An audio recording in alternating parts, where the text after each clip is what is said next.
When you gotta fly, you gotta hold.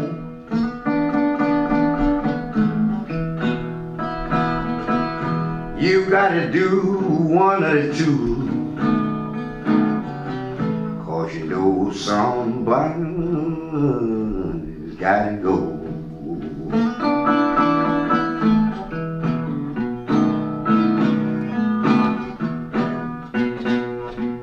I ain't gonna pick no cotton, I ain't gonna pull no cone.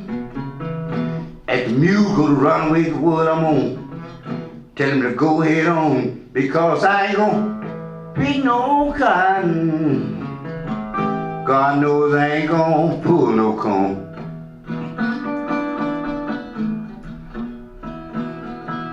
If I catch a mule run away with the wood, poor Lightnin, he gon' tell him to go ahead on.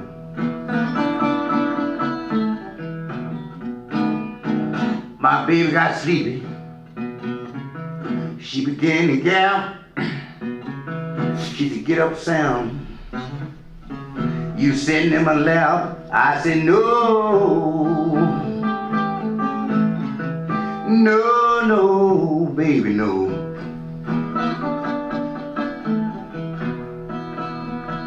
Yes, if a mule gonna run away the wood,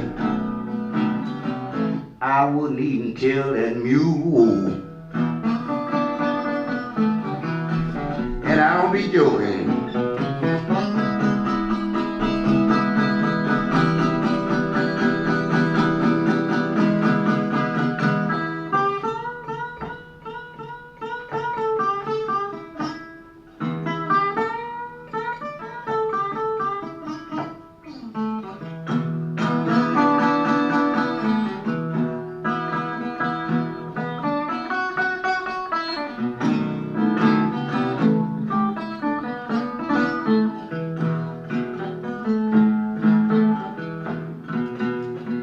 I was getting 40 cents a hundred, paid for me and my wife too. When I learned my lesson, you don't know what I had to do, and I couldn't do nothing. Whoa, man, keep that sack on the scales. You know the man who's paying my checks every time I will. Oh yes, he keeping check of the bills.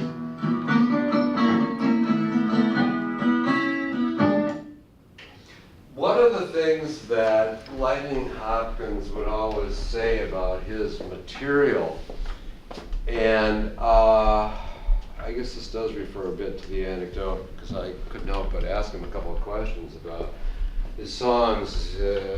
He said they're just stories. I just tell stories. I make this stuff up. But you'll find that in lots of books.